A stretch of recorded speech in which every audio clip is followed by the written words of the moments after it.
That was a ginger in a mosh pit. There's a reason they call me the Metal Mennonite, because that was the end to my moshing career, at least so far. I've been wanting to get back in there, but I just haven't had the right environment. So, yeah, how's it going? It's Thursday. I'm here. My buddy Steve's here, and we're talking best endings, best and worst, because we got to include both, because there's some really, really bad endings out there, and we can't not talk about them. What's up, man? Not much about your mosh pitting. I think you should grow the big beard back. Maybe you're like Samson with his hair. Without the beard, you're not as powerful in the pit. With the beard, you're like a beast in there. Yeah, that was so that was, I'm gonna say that's almost 10 years ago now, that one, 8 years. And I had to see Body Count. They'd been on my list. They hadn't been together in years. I drove an hour and a half to Toronto just to watch them play a 45-minute set in the middle of the day, and then I left. Yeah, it was pretty awesome. But yeah, best worst endings. If you got a best or worst or favorite ending from a horror movie, we want to hear it. Throw it in the comments, and we'll definitely talk about it. We've got a bunch. We're going to go through them, and we're going to say whether we thought it was a good ending, bad ending, surprise ending. And you guys can chime in too. We want to hear what you think. We got lots of horror news. We got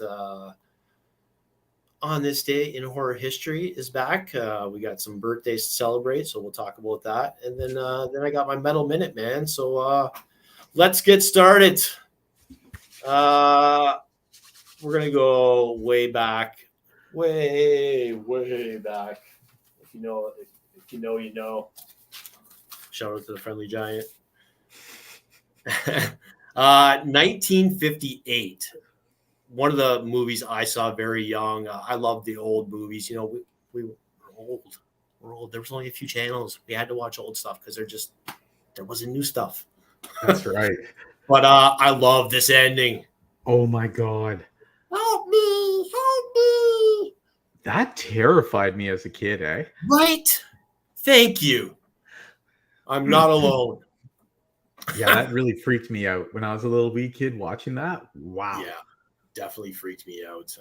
Vincent Price, just he was awesome, man. He was just one of those guys, like, you know, just owned the screen when he was on. Yeah, his presence, like, we'll never see another like him. Yeah. Shout out to the remake, the Cronenberg remake. They kind of changed the ending, obviously, a little bit, but still a great ending. He gets shot. Helena, played by Gina Davis, ends up killing Jeff Goldblum with the shotgun. In the original, the other half, it was like a hydraulic press or something, right? He put his head in like a hydraulic press and like crushed it. But before Gina shot him, he acid melted that dude's ankle. Remember that? Right. Yeah. That was nasty. His bile, like that. Yeah, great endings. This one, you know, just an iconic movie, and I think I knew the ending before I saw it. You know, I wasn't of an age where I got to see this one in the theater or have the big reveal, as you say. But for those who did, I mean, that must have been a huge shock. Yeah, I think that like blew the door open to those kind of shock movies. This movie, like, I think it traumatized people. Yeah. Did you know the ending before watching the original? No, I was pretty young. Okay. I did not know the ending. That kind of blew me away. Yeah, definitely. I can't imagine thinking, you know, that's a possible scenario for the end of this movie, right? Exactly. That his mom was living in his head and being him. How's it going, Will? Thanks for joining. Lee, thanks for joining. We want to know what you guys think about these endings. We want to hear your endings, so throw them in the comments. Another one where we've got an older one and a newer one, kind of changed the endings, but I think both great in their own way. The original Night of the Living Dead, of course, in the morning, Ben survives the night and ends up being shot, mistaken for a zombie. Yeah. And then in the remake, they kind of give that role to the douchebag there. I can't remember the guy's name, but the female lead, she survives the night and ends up killing him. And when he comes downstairs, yes, And Ben, of course, emerges from the basement as he did in the first one, but unfortunately not alive in this one. Yeah, that movie, both of them were great. Yeah. Yeah. Oh my God. Yes. Yes, definitely. Absolutely. Such a great movie. I know, right? There's a few parts that left my jaw hanging in that movie. Yeah. To say the least. This one, I remember this movie creeping me the fuck out. I didn't even think I would answer the phone for a while after I saw this movie. When a Stranger Calls, 1979. Whoa. Have you checked on the children? Is that the one that started the whole urban legend of there's someone in your house and the call was from upstairs? You know, like that's the movie I remember seeing that scene in and having that, effect on me. But then obviously being a huge horror fan, I went back and I watched a movie from about 5 or 6 years prior. Actually did it first. Really? Oh, Black Christmas. Yes. Yeah.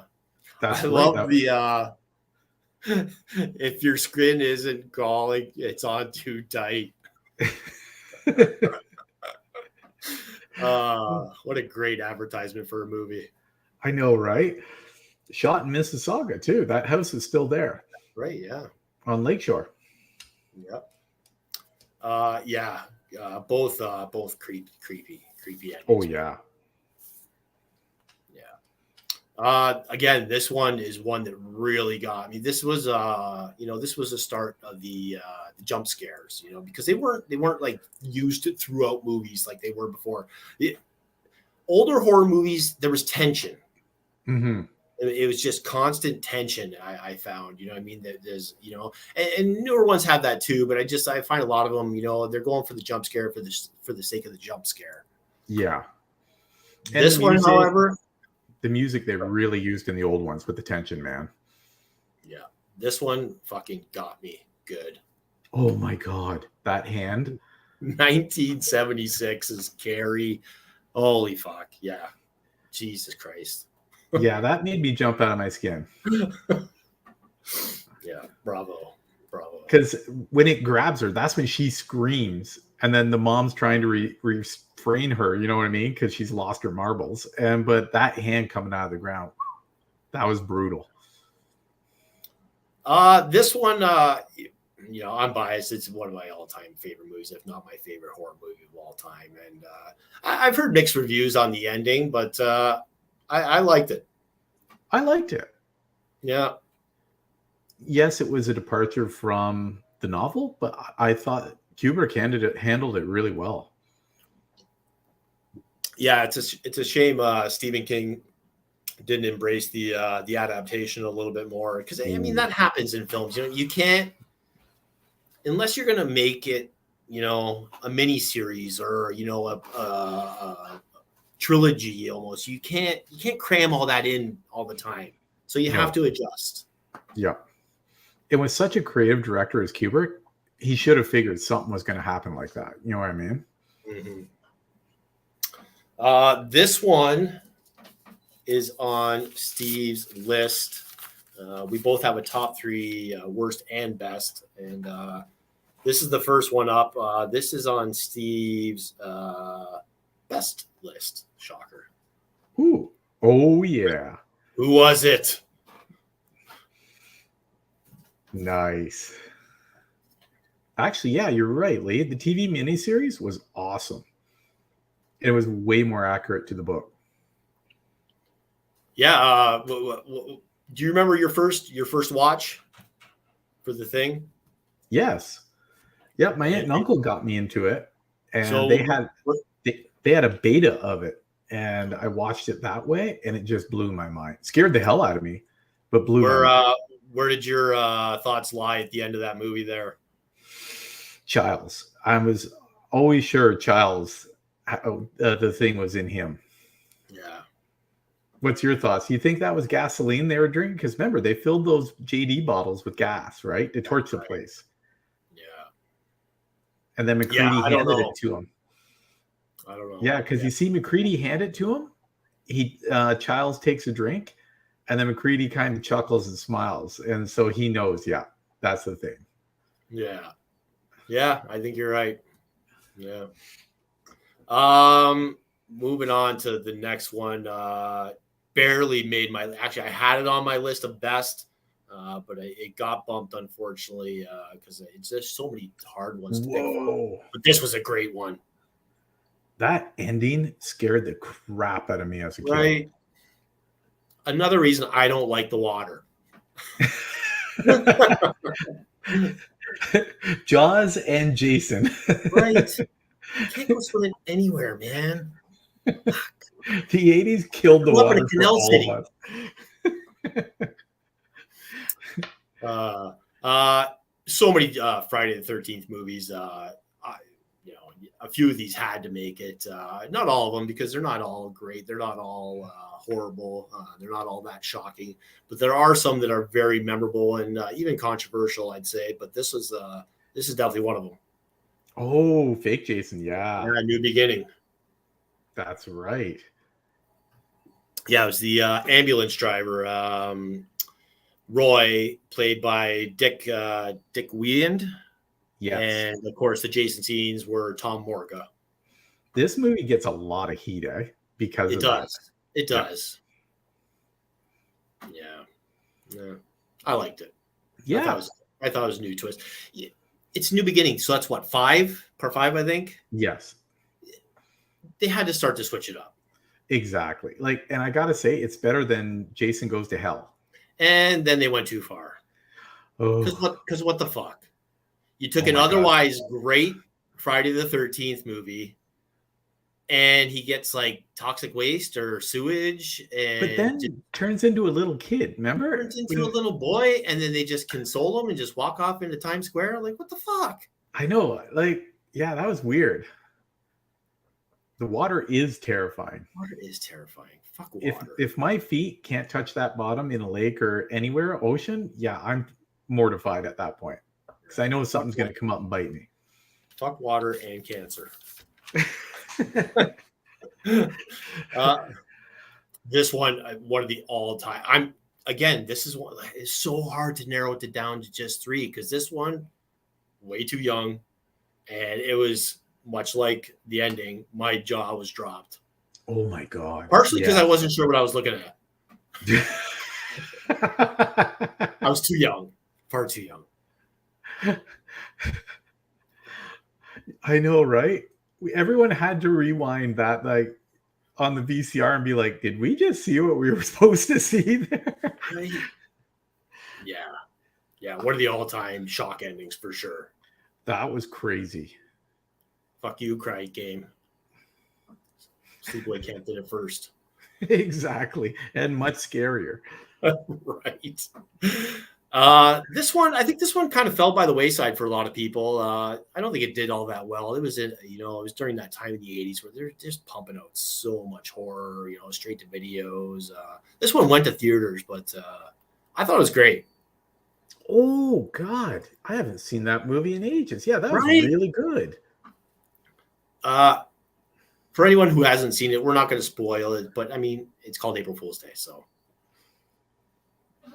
it was good. I liked it. Muffy and Buffy. I liked it.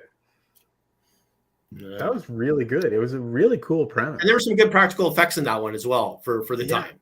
Yeah, remember when the dude jumped in the water and the boat prop hit him in the face and everything? Yeah, that was crazy. Yeah.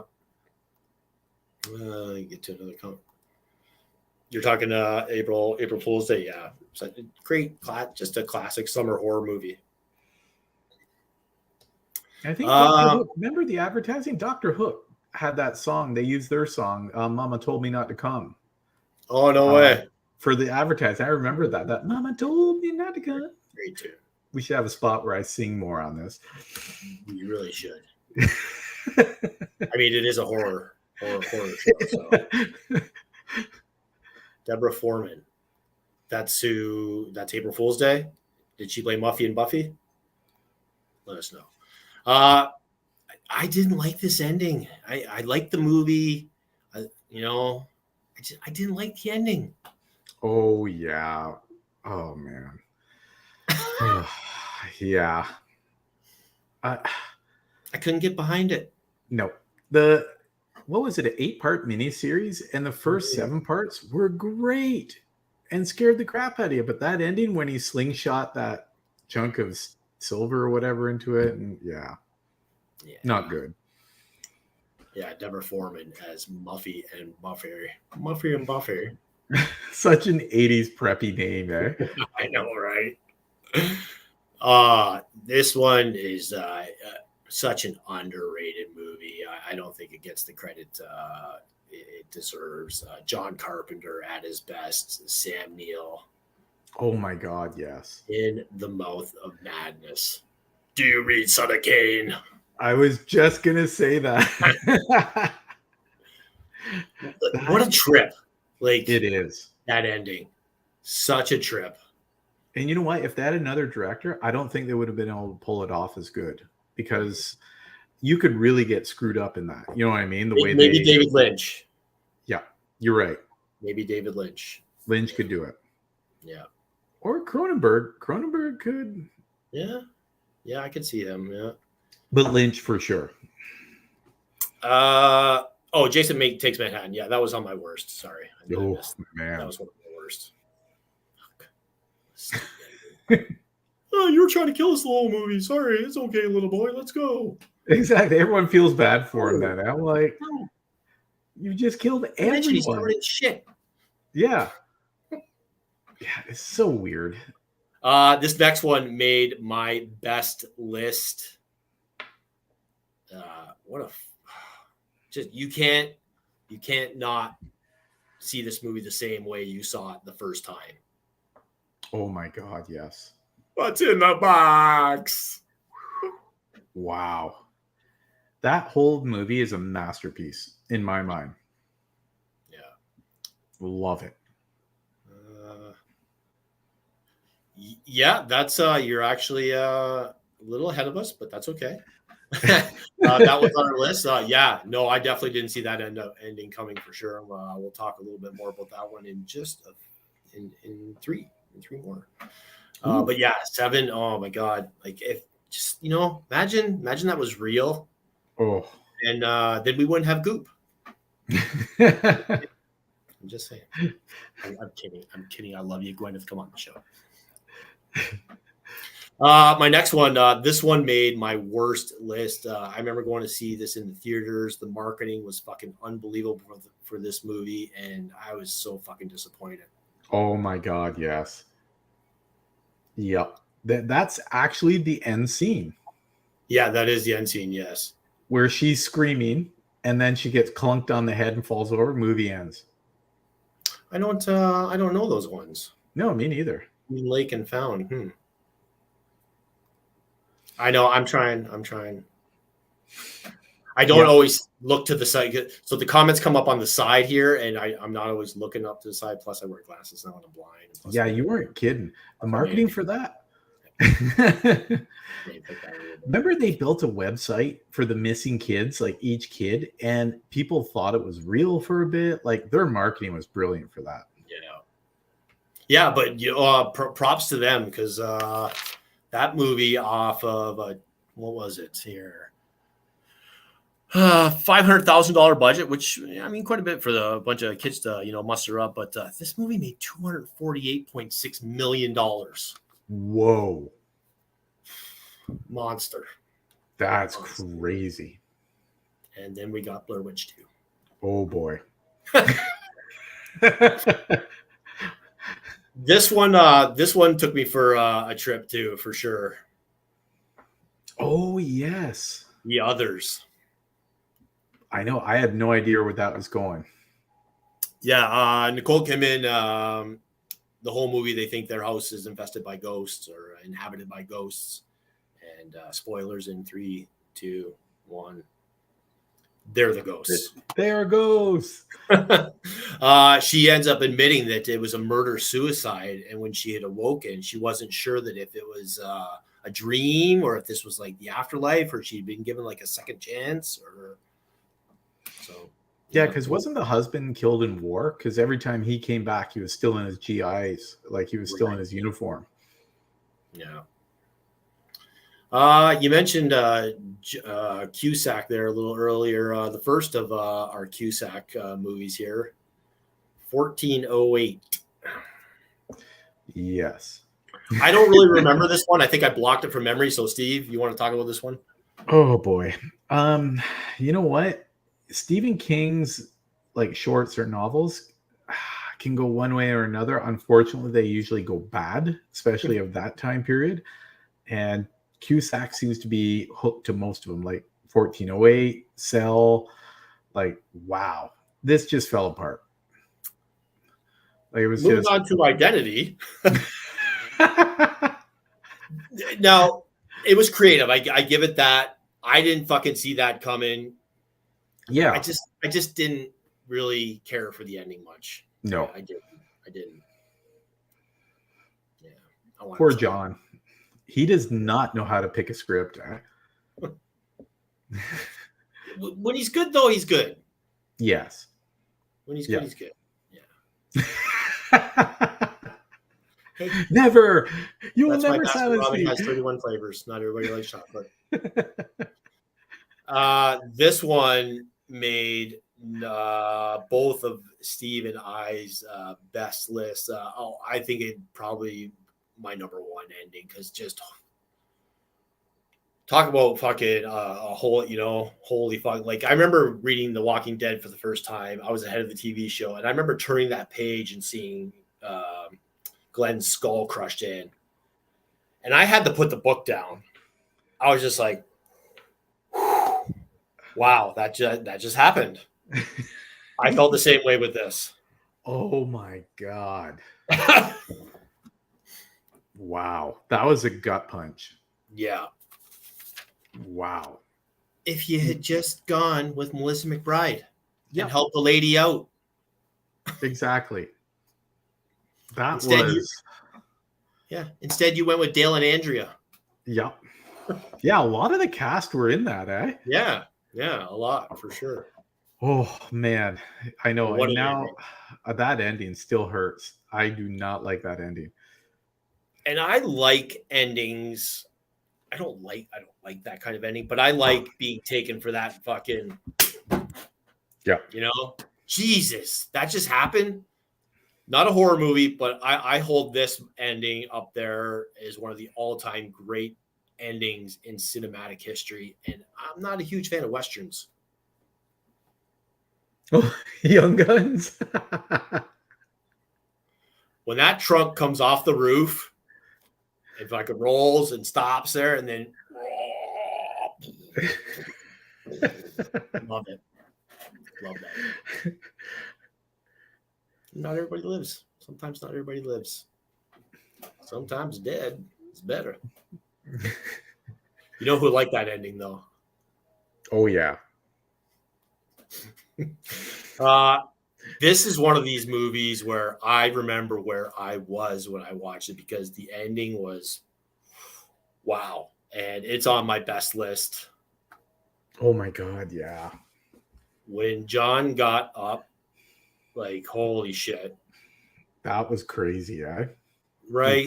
He pulls that headpiece off. Yeah. Yeah, that was something else, man. James Wan. Yes. That movie changed the game. Yeah. Great ending. You want to talk about endings that leave you with a feeling that you don't like? Ooh, yeah. Ooh, yeah. And it was just, that stab when they were the stabbing when they were tied up, that was brutal. Like, right? That was hard to watch, man. I think it was probably his most realistic you're gonna see.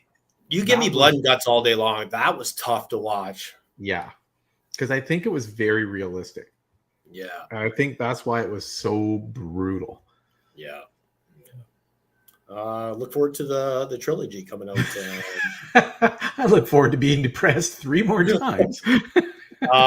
This is another one. A lot of these movies, especially the underappreciated ones, just have such great directors behind them, and this one is no different. Anytime Justin Justin Long is involved, you know it's going to be fucked up. And then you get Sam Raimi in there too. Oh God, Drag Me to Hell. I did not see that coming. Me neither. I thought I she thought, made it. hey, happy ending. Yep. Justin Long was in a movie where shit didn't all go to hell. Nope. He didn't actually get ripped to pieces in this one too. Right? Yeah. Allison Lohman played Christine, the loan officer. Of course, she denied the gypsy extension The on loan? her loan on her home, and she put the curse on her, and that was it, man. Damn. Sometimes you can't escape a gypsy's curse. It had some pretty gross parts to it too, eh? Right. Yeah. Oh, when that lady was biting her and everything in the car and all that. Ugh. So much saliva. Yeah. So much unnecessary saliva. That was so foul. This one is on your best list, so you're gonna take this one, Steve, and then I'll give you my take. Ooh, Cabin in the Woods. That ending was such a trip. Like the fourth act, when spoiler, we basically have the group of 5 or 6 kids. We have the jock, we have the stoner, we have the preppy girl, we have the slut, we have the brainer girl. They're all in the cabin, but it turns out it's not a typical slasher cabin. They're being watched for by a government, basically trying to stop Armageddon because they need sacrifices of these kids. They determine what the sacrifice killer is going to be. And when you get into the basement of this complex, man, it is crazy. Yeah, so it's basically they're appeasing the ancient ones. Yes. Yeah, we're going back to basically Lovecraft there. Mm-hmm. And yeah, it was wild. Yeah, things I liked about this movie, I mean the merman. That was so good, eh? How often do you get to see a merman? Or a unicorn killing someone. And can we just talk about for 1 minute how fucking great an actor Richard Jenkins is? Yeah. How the fuck does this guy not have an Oscar? I looked it up. He doesn't have an Oscar, an Emmy, a SAG, nothing. Really? What the fuck, Hollywood? Wow. That guy's he's great in everything he is in. We got to give him some type of Canadian award. Bone Tomahawk. Oh yeah, Bone Tomahawk. Brothers. Great actor. Great actor. Bone Tomahawk, that chop scene, whoo, at the end. Yeah. Wow. This one was a trip too. You know, usually when you get this far into a franchise like this, it's just just play it out. But bravo on the twist on this one. Oh yeah. So spoilers in 3, 2, 1. It was a prequel. It ends with the plane from the first one. Yeah. Yeah. That was wild. I liked it. That was pretty smart. I liked it. Because the other ones were just, let's find some different ways to kill people brutally. Right. Yeah. Yeah. This next one, I absolutely loved this first movie. And then I'm going to go on a rant. But Don't Breathe. Oh, yeah. It was a fantastic movie. I love Stephen Lang. He's a fucking great actor. It's about basically 3 intruders that break into this guy's house. He got a $300,000 settlement when his daughter was killed by a drunk driver. We end up finding out that he's actually holding the drunk driver hostage in his basement, inseminating her with a turkey baster. The guy's a fucking psycho. And then in the second one, you try to make him the fucking hero? No. Yeah, that was... No. What the fuck? I know. You don't redeem yourself from that. I'm sorry. Hollywood always tries to make the villain likable in the next movies, yes, right? He saved that little girl from an otherwise horrible fucking life, but you're a piece of shit, dude. Yeah. I know. Yeah. So for that, the ending, the sequel, I say poo-poo. I did not like it. What do we got next year? Oh my god.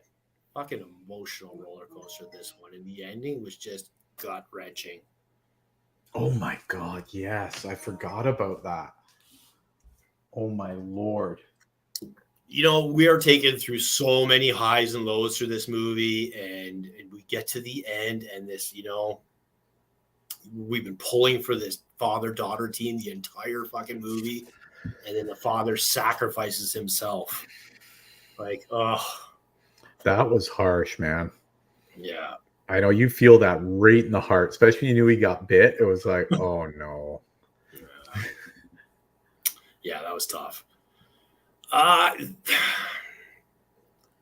still not sure how I feel about this entire movie, to be honest. You and everyone else who's watched that movie. But I guess the ending, I guess the brainwashing worked Yeah. because she seems to be happy right at the end there. Well, she burnt up her cheating ex-boyfriend in a bear suit and a whole bunch of other people. So Oh, that yeah. was crazy, man. Yeah. So you want to join a Ugh. call? Yeah. And eat other people's pubes in that food and everything. I think I'd rather be burnt up in the bear suit. Ugh. Yeah, it was weird, man. That was My daughter grim. told me about that movie, and I put off watching it for quite a long time, and then I was laid off in the wintertime and ended up putting it on. And I was just, what the fuck? What the fuck? I would have been out of there so fast, man. Right? Like the minute the boyfriend split up with her and like all that, I would have ran. I would have been like, I'm out. They don't have guns. I can run fast. Like, yeah. Anytime you're on vacation in a country you're not from, you never say yes to the invite of, hey, let's go someplace that people can't find you. Yes. No. And then an overly friendly group of people invite you in. It's like, yeah. Yeah, there were signs. There were signs. I've seen too many horror movies to know that this is a bad sign. What do we got here? Oh, you know what? That's the other thing I forgot. I'm sorry. We got to backtrack here. I wanted to mention about too. Don't Breathe. So this movie takes place in Detroit. What's up with Detroit? It's scary as shit. Barbarian. Evil Dead is in Michigan. It Follows. Bird Box. Scream 4. Well, they don't have to do a lot to make this town look frightening, right? Like they just go I'm a there. Red Wings fan. I love Detroit. Sorry, anyone from Detroit. I love Detroit, and it's, you know what? Thank you to Mike Yelich. He, God rest his soul, he did so much for that city and turning that city around. So yeah, but yeah, there's some rough areas still. Well, that's like when they filmed Silent Hill here in Brantford. They actually had to make it less scary downtown. Like it was terrifying. Oh, he's not wrong. When the sun goes down, you get out of downtown Brantford. This next one, I mean, it was kind of hokey, but you know what? I actually really like this movie. Yeah, me too. And the ending, I mean, that was cool. Yeah. Did you think it was real? Yes, I did. Yeah.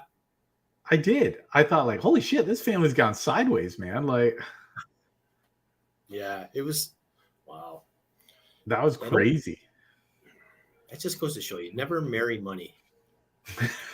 Never marry money. They're all weird. All weird. This ending was, this one was just so good. Elizabeth Moss was so good in this movie. Oh my God, yes. Yeah, so the end of the movie has her basically confronting him, and then she excuses her, and then he appears to slit his own throat. She comes back, acts distraught, and calls 911. But I mean, she used the suit, obviously, which was brilliant. Yeah. Yeah. And like, you want to talk about tension, because remember, no one believed her. Yeah. Like, man, that movie was rough. Yeah, no, for sure. We got one left, and then we're gonna get into our final block, which all kind of have something in common. But you want to talk about worst ending? Let's talk about the third in a trilogy that was otherwise fantastic. Oh my god. The Corey Cunningham movie. I'm never going to call it Halloween Ends. I love that you made that. That is so good. It's the Corey Cunningham movie. Corey Cunningham movie. Yeah. I'm still waiting for the third. I'm still waiting for He the can third. he can take on, what was it, like 30 firefighters to get burned, but a little nerd in a sewer can like manhandle him and steal his mask. Like, They could have made his own movie yes, because it started strong. it did. Like with that kid and everything. Babysitter. Holy shit. That was brutal. Yeah. And he was so unlikable. Like, like he was just completely unlikable. There was nothing about Corey that I liked. No. Yeah. Oh, Ugh. and I guess there's Michael too. With a guest appearance by Michael Myers. All right, so those are our best and worst endings. We're gonna talk about the last little few we have here. All have a common theme, and that's of course M. Night Shyamalan. He loves a twist, you know. I think he got most people with this one. Yes. I didn't see that coming. If you still haven't seen it, my wife ruined it for her friend. I think like the first 15 minutes in, I guess she turned to her friend and went, "Yeah, I think he's dead." Like that. And then her friend's like, "Oh, I think you ruined the movie." jeez. But you know, he's got a history of the twist, you know. So old. It ends up being a big pharma. They're testing the aging, the effects, aging effects on pharmaceuticals. Yeah. Like, I don't know, man. Yeah, that was weak. I'm going to say weak on that one. Signs, you like Signs? I enjoyed Signs because I'm also a big like. I'm Mulder in X-Files. Like I want to believe. Like my problem with Signs was ultimately the aliens killed by water. Mm-hmm. How fucking smart were these aliens? You came to a planet with 71% water. It'd be like us invading the sun, right? Like, oh, fire burns us. Oh shit! Like, whatever. It wasn't bad. The Happening, that both made our worst list. Are you serious? You picked that too? Yeah. Oh, nice. Yeah. I'm not sure what was worse, Mark Wahlberg or just that shitty story. God. It was the trees. And he's the same snarly Bostonian dickhead that he is in every fucking movie. I cannot stand Mark Wahlberg. Honey, have you seen my khakis? Khakis.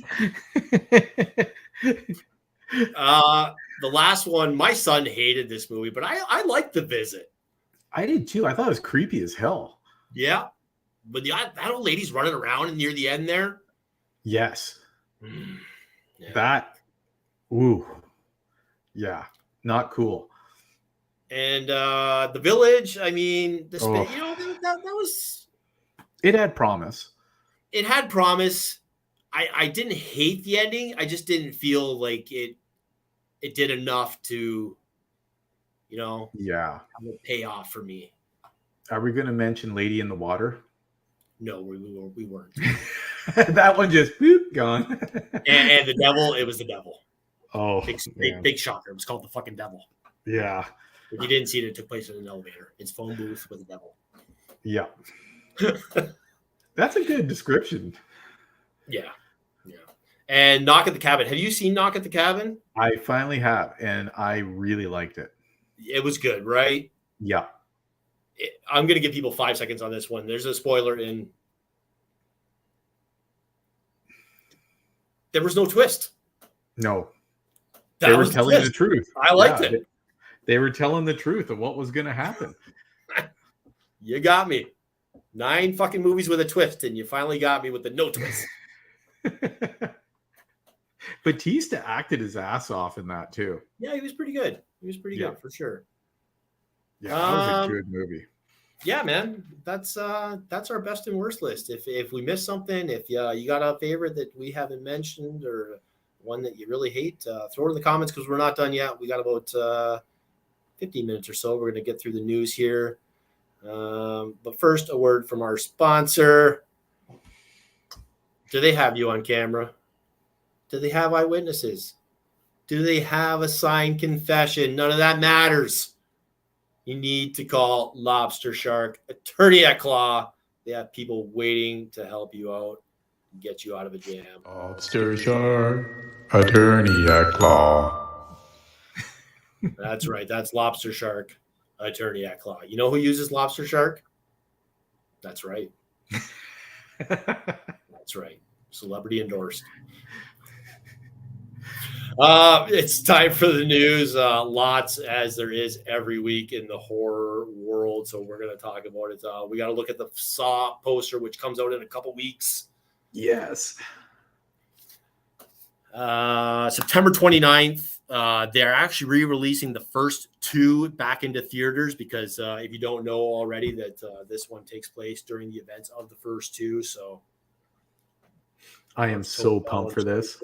Johnny Smith are back for that. So yeah, right on. Man, I can't wait. We talked about this before. The trailer didn't impress. No. David Duchovny in Pet Sematary Bloodlines coming October 6th to Paramount Plus. I'm going to give it a watch still, but yeah. I'll give it a watch. Well, hopefully it's better than the trailer. Yes. This movie is just killing it, man. $95 million already for The Nun 2. Oh my God, really? Yeah. Wow. It's only been a week. Damn. Cleaning up.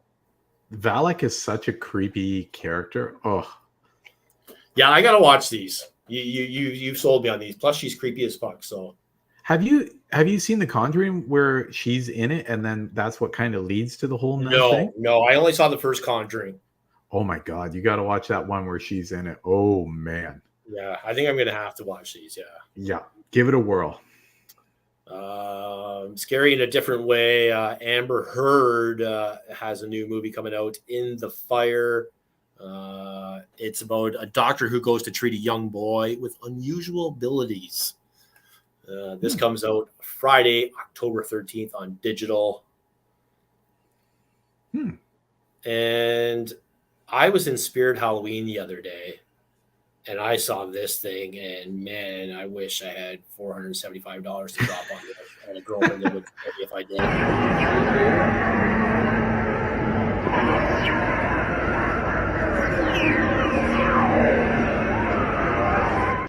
My buddy Kelly bought that, eh? I would spend so much money in that store. Yeah, my buddy Kelly, who's a fellow artist, bought that and shared pics of it, and I was so jealous. I'm like, you bastard. That's awesome, man, for sure.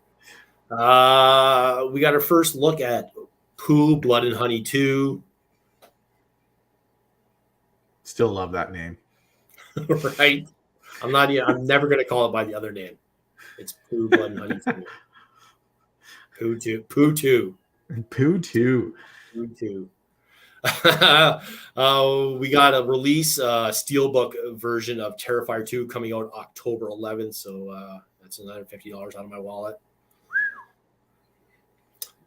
We found out that Brad Anderson is going to be taking on the director's role in Twilight of the Dead, George Romero's final of the Dead movie. I cannot wait for this. What is his previous film resume? So The Machinist, The Call. Oh wow! Session 9. Oh shit! Really? Yeah. So this will be interesting because he's not usually doing like zombie movies and stuff like that. So this could be very good. Yeah, I'm looking forward to it for sure.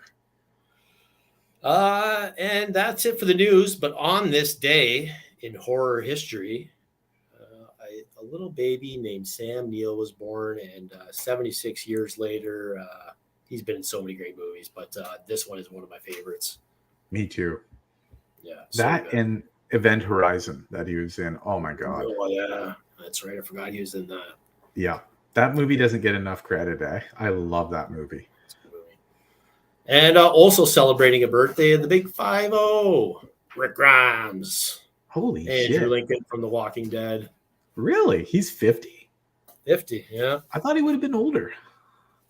Yeah, Damn. yeah, me too. I would have said a little older for sure if I had to guess. I'm older than Rick Grimes. Good lord.